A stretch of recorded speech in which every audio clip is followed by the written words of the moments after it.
Good afternoon, this is Ann with Gideon Gardens.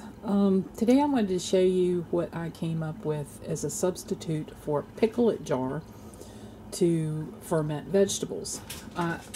Anybody that ferments vegetables, I'm sure, has seen these jars. And they are really expensive, almost 30 bucks, sometimes over a piece. Well, and I've seen several DIYs on making your own pickle jar, but you know, they involve drilling holes and finding grommets and, you know, all kinds of stuff. And I was in the store and I saw these. This is Ball's version of a kapow that you place, here, I'm just getting one out, that you place on a mason jar and put your ring on it to use as a drinking cup.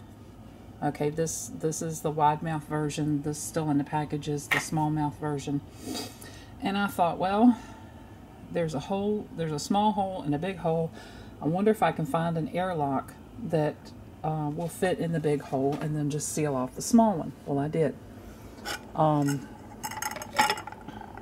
Went to the homebrew store, found an airlock, took some silicone and covered the small hole, and then siliconed in the airlock on the lid.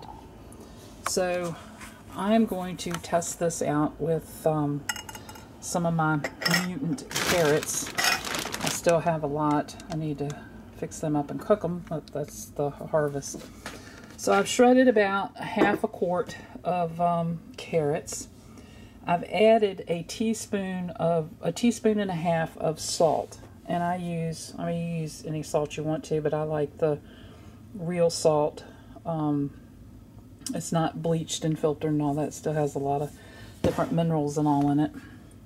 So I put the salt in there, and I also have some pickles that I have already brined. These are last year. These are the last two pickles that I've got that I brined myself. And instead of using a culture starter, I'm just going to add a tiny bit of that brine to the salt water.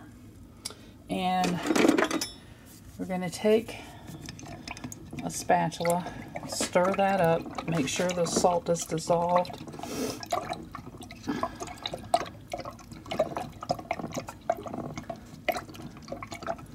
And I'm going to add this to my jar of carrots.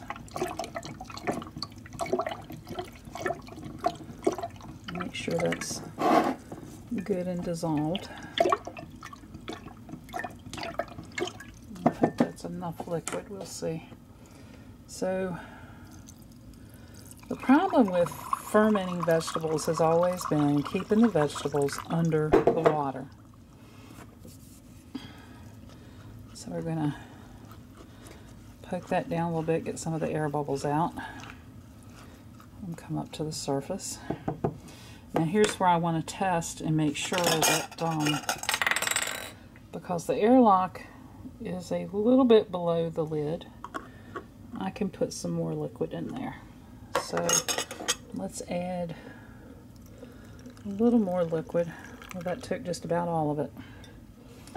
Okay, so place the homemade lid on the jar, take the screw cap and screw it down, and then you add water to the airlock. And that one little piece just fell off. You add water to the airlock and put the cap on, and it works to keep an anaerobic environment so that those carrots will ferment. So I mean, it's just really simple. This was like $2, a pack of 4 of these with the straws, and I mean, you can use the straws, were less than $5, and then you have the jar. So you've turned a $30 pickle jar, made a $30 pickle jar down to just a few bucks. So I'm going to put the water in this, and we'll come back and check it in a few days and see what's going on. Take care and God bless.